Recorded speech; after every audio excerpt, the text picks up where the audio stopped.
Madam, నాకు 3వ నెల వచ్చేసింది, అయినా మూమెంట్స్ తెలియట్లేదు. మేడం, మా అమ్మాయికి ఇప్పుడు 5వ నెల కూడా రాబోతోంది, అయినా బేబీ కదలికలు అర్థం కావట్లేదు అంటుంది. ఇలాంటి కంప్లైంట్స్తో చాలామంది మనం పేషెంట్స్ని చూస్తుంటామండి. సో ఈరోజు మనం బేబీ మూమెంట్స్ గురించి తెలుసుకుందాం. హలో అండి, నేను doctor Ramya from Shyamala hospitals Khammam. So అసలు ఈ బేబీ మూమెంట్స్ అనేవి ఎప్పుడు స్టార్ట్ అవుతాయి?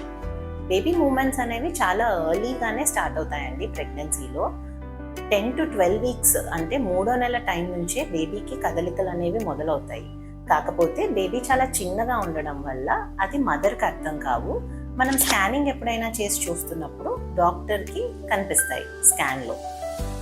ఒకవేళ ఇది మీ సెకండ్ ప్రెగ్నెన్సీ అనుకోండి, సెకండ్ ప్రెగ్నెన్సీ వాళ్ళల్లో ఫస్ట్ ప్రెగ్నెన్సీలో వాళ్ళకి ఆల్రెడీ ఎక్స్పీరియన్స్ ఉంటుంది కదా బేబీ మూమెంట్స్, ఈసారి కొంచెం తొందరగా అర్థమవుతుంది అనమాట.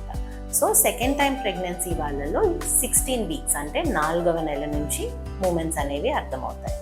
సపోజ్ ఇది మీకు ఫస్ట్ టైం అనుకోండి, కొంచెం లేట్గా అంటే 5th నుంచి తెలుస్తాయి బాగా అబ్జర్వ్ చేసే వాళ్ళకి, కానీ 7th to 8th మంత్ నుంచి మంచిగా అర్థమవుతాయి. అయితే ఈ బేబీ మూమెంట్స్ని మనం ఎప్పటి నుంచి కౌంట్ చేసుకోవాలి?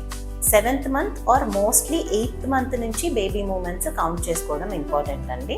లేదా ఒకవేళ మీకు ఏమైనా రిస్క్ ఫ్యాక్టర్స్ ఉంటే ఇంకొంచెం ముందుగా కూడా, అంటే 6వ నెల చివరిలో అట్లా ఆ టైంలో కూడా చెక్ చేసుకోమని చెప్తాము. బట్ నార్మల్గా అయితే 7వ నెల 8వ నెల నుంచి కౌంట్ చేసుకోమని.